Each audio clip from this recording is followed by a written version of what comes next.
gue mau jadi pedagang, diketawain. Karena merasa lu udah sekolah mahal-mahal gue bayarin gitu. Biasalah orang tua zaman dulu gitu kan ibaratnya. Tahu gitu duitnya buat jadi modal aja, lu gak usah sekolah. Assalamualaikum warahmatullahi wabarakatuh. Selamat pagi, siang, sore, malam, kapanpun lu nonton atau nyimak obrolan ini. Balik lagi di Ngobrolin Hidup seperti biasa bareng gue Ali. Dan hari ini kita bertamu ke tempat tamu kita. Ada Mas Gufron Syarif. Mas Ufo, apa kabar? Baik Mas Ali. Thank you nih udah datang nih. Wah, saya yang thank you sudah meluangkan waktunya dan membuka pintunya datang ke sini. Sama-sama Mas.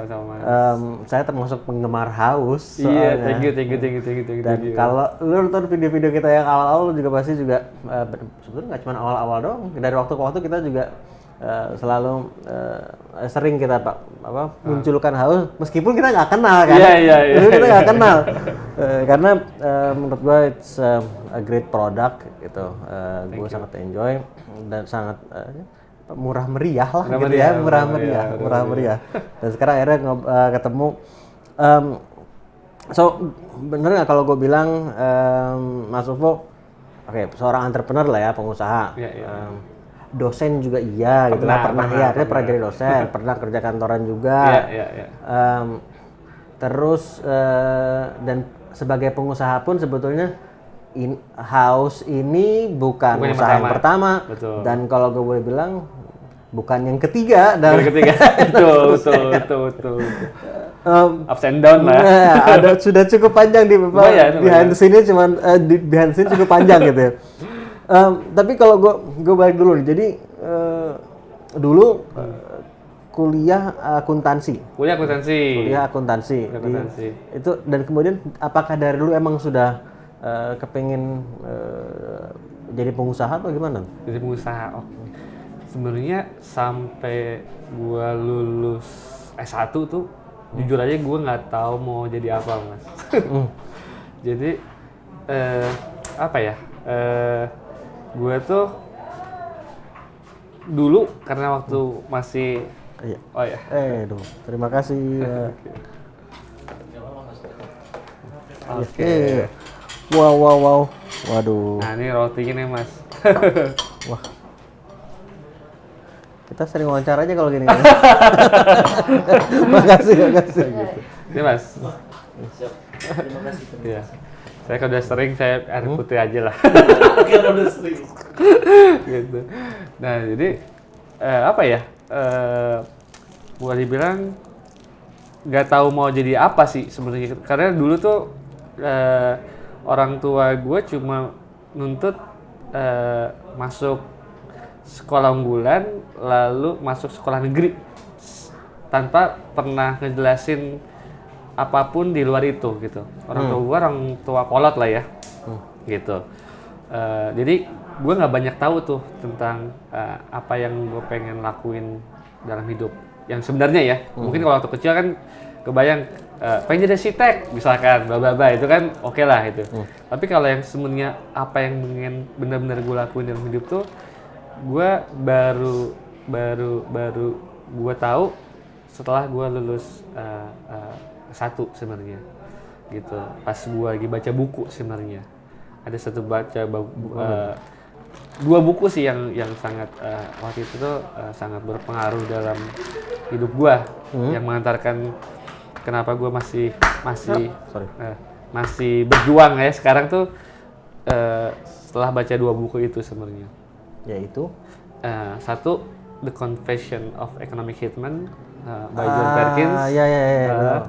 Yang kedua buku biografinya kakeknya housemate gue. Kan gue tuh abis lulus dari Bandung, gue sempat lanjutin S2 di Melbourne. Kebetulan gue nyewa apartemen kan bertiga sama orang Indonesia gitu kan. Salah satunya itu si Casey namanya. Dia ternyata, gue baru tahu dia ternyata keluarga Gobel Panasonic. Panasonic. Nah, gue nggak tahu karena waktu itu bukunya ada tergeletak di kamarnya dia. Gue lagi iseng-iseng gitu ya baca.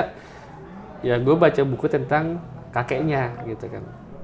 Pak Gobel gitu kan. Terus gue lihat perjuangan hidupnya, wah itu sangat menginspirasi gitu kan. Karena jujur aja dulu gue nggak pernah baca buku tentang biografi orang gitu ya. Satu-satunya buku biografi yang gue baca tentang Nabi Muhammad. Itu satu-satunya biografi yang gue baca gitu kan. Yang kedua adalah itu tentang apa namanya biografinya Pak Gobel gitu. Nah, di satu sisi buku Confession of Economic Hitman itu menggugah nasionalisme gua. Abis gitu gua baca buku Pak Gobel. Wah, ini caranya nih berarti nih. Menurut gua cara gua berjuang.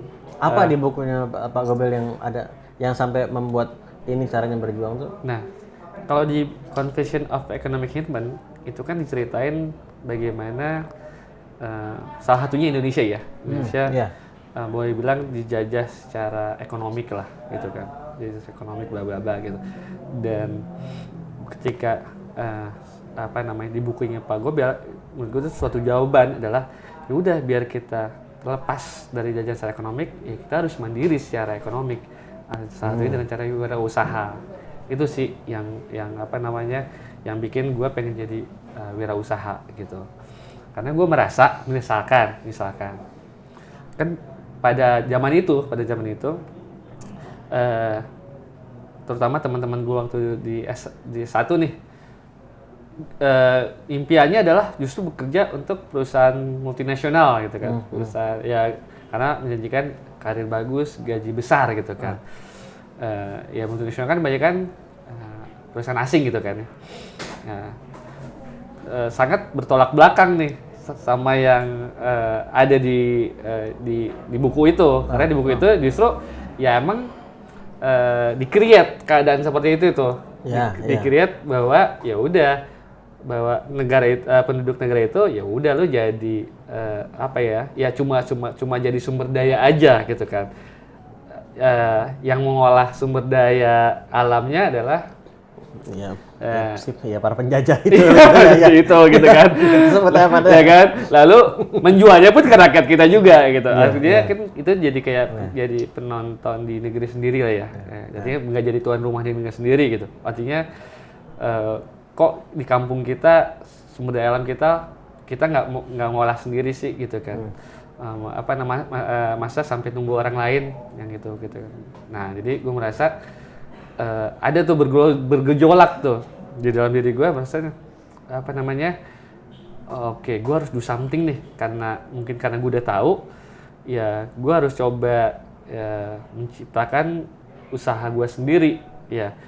Mungkin dulu pemikiran gue agak sebel sama asing dulu. Tapi setelah gue ngerti jangan sebel, justru lo harus berkompet sama mereka gitu. Jadi bukan sebel, bukan benci, tapi jadikan ya mereka tuh rival lo buat berkompetisi gitu kan. Berkompetisi itu bahkan berarti bermusuhan. Betul. Mungkin dulu waktu masih muda begitu ya. Masih inilah apa namanya terlalu radikal gitu ya. Tapi kalau sekarang sih udah berdamai sama itu gitu kan. Jadi dulu tuh gue pernah mungkin kan masih muda banget gue baca buku itu, gue merasa berpikiran jadi ya itu kayak benci. Misalkan sepatu Nike gitu kan, wah gue merasa ini tidak nasionalisme, buruhnya buruh kita dibayar dengan gaji murah, dijual dengan tinggi bla bla bla gitu dulu. Tapi setelah sekarang gue justru ada sedikit rasa kagum juga dan respect gitu. Artinya dengan mereka menginvasi ke sini, itu mereka juga punya nyali gitu kan.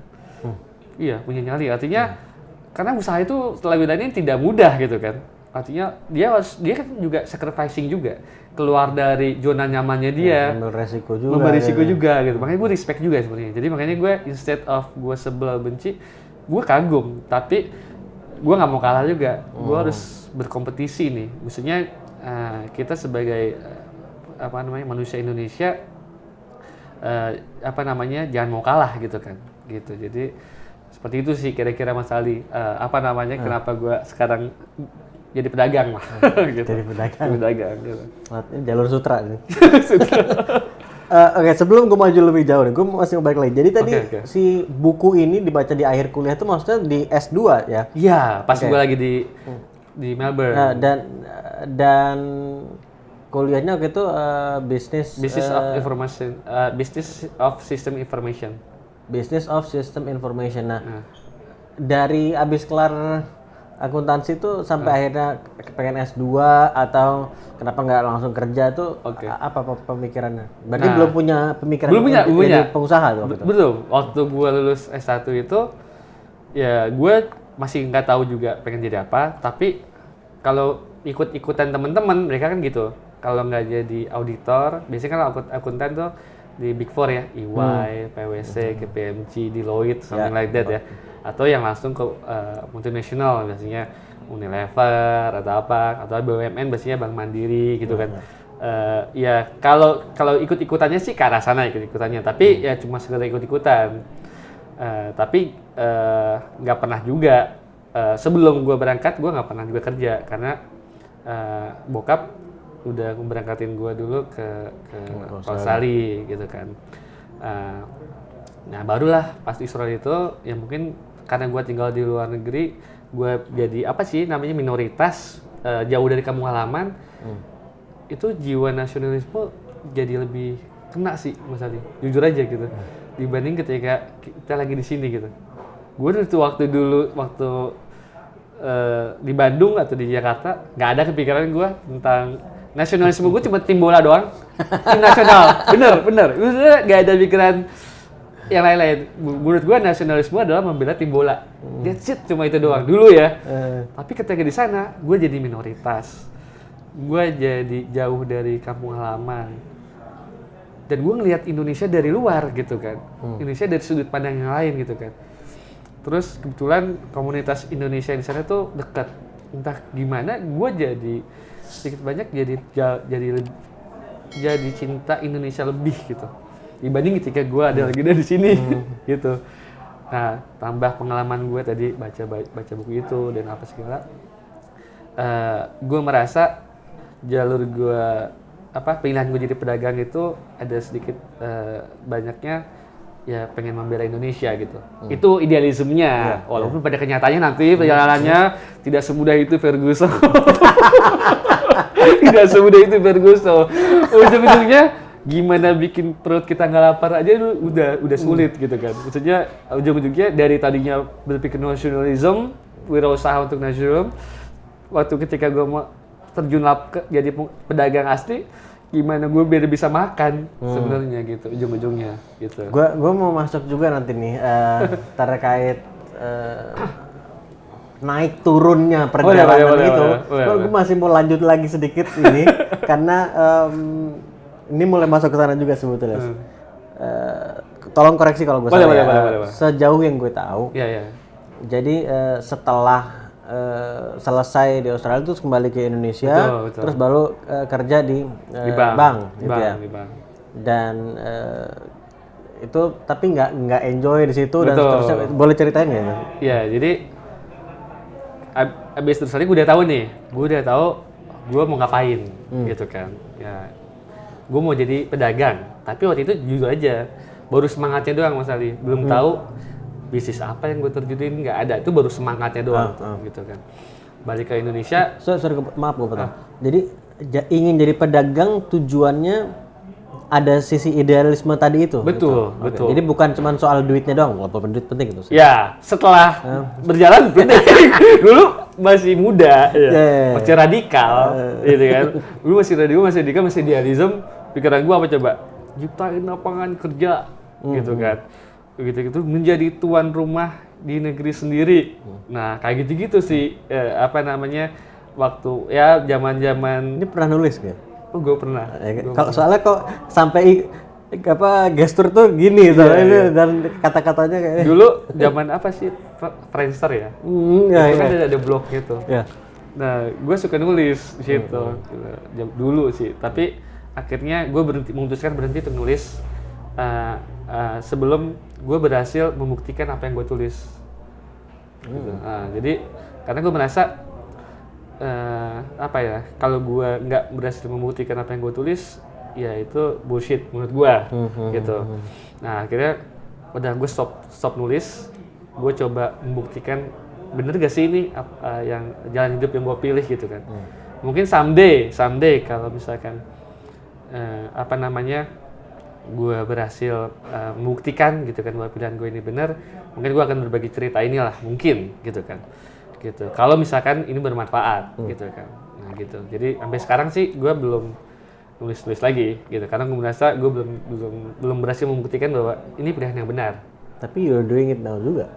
Artinya membuka lapangan kerja dan ya kan. Iya, walaupun menurut gue sih ini masih panjang lah Mas Ali, ini masih belajar lah gitu kan, masih belajar gitu. Gitu. Dan sampai akhirnya cabut dari banking dan jadi apakah selama kerja kantor itu juga sudah sambil mikirin lah gitu ya, gue pengen bikin usaha apa gitu. Iya. Jadi sebenarnya waktu balik ke sini kan gue mengutarakan tuh ke bokap kan. Beh, gue mau jadi pedagang, diketawain. Karena merasa lu udah sekolah mahal-mahal gue bayarin gitu. Biasalah orang tua zaman dulu gitu kan ibaratnya. Tahu gitu duitnya buat jadi modal aja, lu gak usah sekolah dulu. Ngomong itu gitu bokap. Karena bokap gue tuh entah kenapa biasalah temen-temennya tuh anaknya kerja di BI gitu kan. Wah, jadi kesannya itu something yang prestis buat dia. Prestis, ya. Lu kenapa nggak ke situ katanya gitu. Waduh, gue pikir bukan cuma itu aja, bukan cuma mau atau enggak kan masuk BI juga susah kan. Belum juga masuk BI gitu kan. Akhirnya yaudah deh gue ngalah dulu. Ibaratnya nyenengin orang tua dulu kan. Ya udah, kebetulan panggilan yang pertama dari bank itu kan. Pertama gue ikutin, bla tapi sambil itu gue merasa gue mulai menemukan juga nih apa gue mau dalam berkarya gitu. Karena terutama ketika di bank itu semua something yang prosedural gitu kan. Lo harus ngikutin prosedur gitu kan. Lo nggak bisa banyak berkreasi gitu kan. Ternyata gue mulai mengerti dalam gue bekerja, gue tuh orang yang pengen berkarya, pengen create something. Jadi nggak bisa gue cuma ngelakuin apa yang ada gitu kan. Karena beberapa kali pun gue mencoba melakukan inovasi, ya diketawain sama atasan gue gitu kan. Maksudnya karena terbentur peraturan BI kalau bank kan gitu kan, maupun menurutnya lu nggak usah kreatif amat lah, ini kan bank gitu kan. Nah kayak gitu. Sistemnya udah jalanin aja. Iya, that's it gitu kan. Nah, gue merasa, waduh, kayak ini kayaknya bukan gua banget nih, gitu kan, bukan banget gitu. Padahal biasanya anak akuntansi, bukan yang bilang anak akuntansi kaku, cuman kan biasanya ada aturannya semua gitu kan, ada rumusnya ini gini dan nah, itu kan membentuk pola pikir biasanya tuh. Gue ceritain dulu di kenapa gue masuk akuntansi. Menurut yang kan dulu kan zaman kita UMPTN kan ada milih-milih ya, apa-apa gitu kan. Gue sebenarnya anak IPS gue sebenarnya. Tapi anak IPS yang gagal masuk IPA. Jadi karena bokap gue insinyur sipil, jadi sedikit banyak dunia yang gue tahu tuh cuma bangunan lah gitu kan. Gue pikir gue pengen masuk arsitek. Karena yang gue tahu cuma itu doang, di rumah cuma tahu itu doang. Gagal masuk IPA, masuk IPS, tapi gue tetap kekeh pengen kuliahnya arsitektur. Makanya sebenarnya waktu PTN pilihan pertama gue tuh arsitek. IPC ya? Iya IPC, arsitek ITB, arsitek UI, anak IPS yang itu gitu. IPS gue nggak tahu ngapain. Temen gue tuh yang ngisiin, udah lo ikut gue. Diisiin tahu temen gue, gitu. Apa tuh akuntansi ya? Akuntansi, iya ini kalau di PS paling tinggi lah. Oh ya udahlah kayak gitu lah. Gue nggak ngerti juga akuntansi. Keluarga gue nggak ada basicnya akuntansi gitu kan. Pas gue kuliah, ya gue cuma ngikutin alur aja gitu kan, gitu. Tapi jiwanya tempat lain gitu. Jiwanya tempat lain. Kalau waktu kuliah jujur aja kan, karena waktu itu belum tahu mau ngapain, main doang misalnya gue. Jadi gue anak Jakarta, kuliah di Bandung, sediain rumah, mobil sama bokap gue, kerjaan gue ya udah main aja. Kuliner, biliar gitu kan. Jadi lulus alhamdulillah tepat waktu, nilainya pas-pasan. Tapi apa namanya, gue nggak into banget sama akuntansi. Perkuliahan. Sama perkuliahan. Gitu. Oke. Jadi sampai setelah sekian berapa? 2-3 tahun habis itu keluar dari Dari bank. Gue 2007 masuk, keluar tuh 2009 akhir. Kurang lebih. Dan habis itu sempat jadi dosen juga. Iya, jadi kan udah nggak tahan banget nih kerja kantoran kan. Nggak tahan banget. Terus sampai itu Iya, udah nggak. bener. Karena satu, macetnya kena. Kedua, gue ternyata ngerti juga, gue orang yang nggak tahan berlama-lama di ruangan AC. Duduk seharian di ruangan AC, terus kubikal kan dulu kan kubikal. Gila, gue kayak di penjara gitu kan. Gue orangnya tuh nggak bisa diem gitu kan. Ke penjara. Udah gitu, ya udah. Gue merasa hidup gue kayak zombie gitu kan. Nah, sementara di satu sisi gejolak nasionalisme masih ada tuh, idealisme bodohnya masih ada tuh, gitu kan. Ya, akhirnya nggak tahan, ngutarain baru tuh ke bokap kan. Mungkin bokap kasihan juga kali ini anak gue kayak hidupnya kayak nggak bahagia gitu kan. Akhirnya boleh deh katanya lo jadi pedagang, tapi dengan syarat lo jadi dosen deh gitu kan. Biar kalau gue ditanya sama teman-teman gue tahu jawabnya apa, anak gue jadi dosen gitu. Kalau mungkin buat bokap gue kan waktu itu belum jelas ya, di mata dia tuh pedagang tuh seperti apa sih, pengusaha seperti apa gitu. Mungkin dipikir dia pedagang tuh kayak ya udah kayak pedagang di Tanah Abang, di pasar Tanah Abang gitu kali ya, nggak dapat gengsinya kali ya, gitu mungkin ya. Jadi dengan adanya ya gue jadi dosen, mungkin buat dia sedikit memuaskan lah, gitu kan. Batinnya dia lah. Nah, gue orangnya takut sama bokap, lebih kepada takut, gitu. Bokap gue galak banget gitu. Jadi gue ikutin gitu. Ya udah, gue ke Bandung jadi dosen. Karena gue pikir kan tinggal di dosen jam kerjanya lebih fleksibel gitu. Dibanding gue kerja kantoran 9 to 5 gitu. Gue ada waktu, misalkan jadi dosen tuh biasanya 2 jam, 3 jam sekali ngajar kan. Habis itu ada waktu ngapain gitu kan. Itu mulai buka usaha? Mulai bikin usaha. Yang gue pelajarin waktu gue jadi account officer di bank. Dan itu usaha pertamanya itu yang recycle plastik. Wah, tahu juga. Kan buat dikit, ada cerita sedikit dong. Oke. Itu kan dari begitu banyak pilihan, usaha itu kan literally unlimited choice betul. Kenapa memilih itu gitu? Pertama kan tadi gue bilang, gue pengen usaha tapi gue nggak tahu sebenarnya mau ngapain, usaha apa, cuma modal semangat doang. Karena dulu gue di bank pernah punya debitur usaha recycle plastik dan gue lihat it's a good business. Gue coba itu, walaupun gue nggak sebenarnya ya itu usaha ya cuma ngelihat numbers aja lah ya, tapi nggak lihat prosesnya. Jadi waktu itu gue masih hijau banget lah, gue merasa wah ini nggak banyak orang yang lakuin ini. Gue pikir ini blue ocean dan ini duitnya bagus gitu kan. As simple as that sebenarnya. Gitu. Begitu gue coba terjun, wah gila. Ternyata ini bukan buat gue berat banget ya. Buat gue berat banget karena